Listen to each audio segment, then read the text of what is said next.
ناظرین السلام علیکم، میں غلام نبی کمار GNK اردو میں آپ کا خیر مقدم کرتا ہوں۔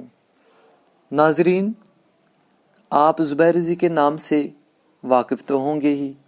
جی ہاں، زبیر رضوی برصغیر کے ایک ممتاز شاعر اور صحافی گزرے ہیں جنہوں نے کئی شہرۂ آفاق نظمیں کہی ہیں۔ ان کی ایک مشہور نظم علی بن متقی رویا ہے۔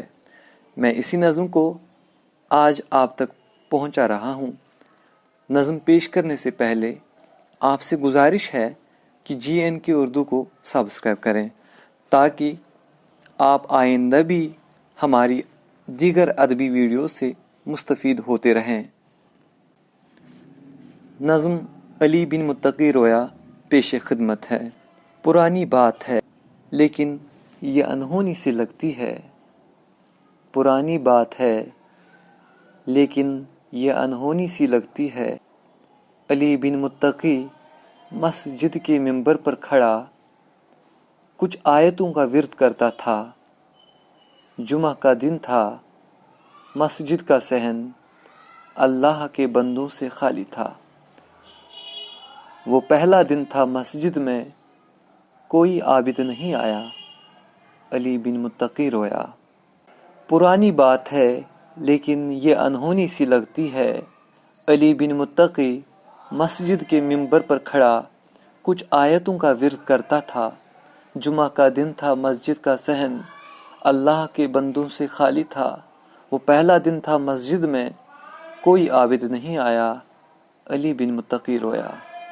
مقدس آیتوں کو مخملی جزدان میں رکھا، امام دل گرفتہ نیچے ممبر سے اتر آیا۔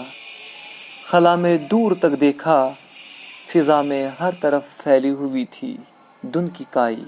وہ پہلا دن تھا مسجد میں کوئی عابد نہیں آیا، علی بن متقی رویا۔ مقدس آیتوں کو مخملی جزدان میں رکھا، امام دل گرفتہ نیچے ممبر سے اتر آیا۔ خلا میں دور تک دیکھا، فضا میں ہر طرف پھیلی ہوئی تھی دھند کی کائی۔ ہوا پھر یوں منڈیروں گنبدوں پر ان گنت پر فڑفڑائے،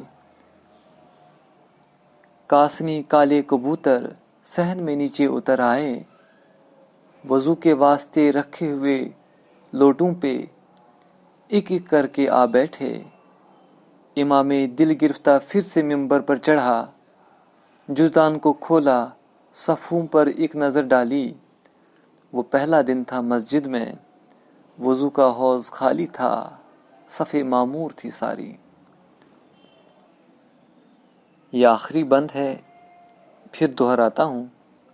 ہوا پھر یوں منڈیروں گنبدوں پر ان گنت پر فڑفڑائے، کاسنی کالے کبوتر صحن میں نیچے اتر آئے۔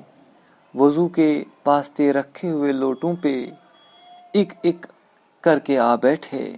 امام دل گرفتہ پھر سے ممبر پر چڑھا، جزدان کو کھولا، صفوں پر ایک نظر ڈالی۔ وہ پہلا دن تھا مسجد میں وضو کا حوض خالی تھا، صفیں معمور تھی ساری۔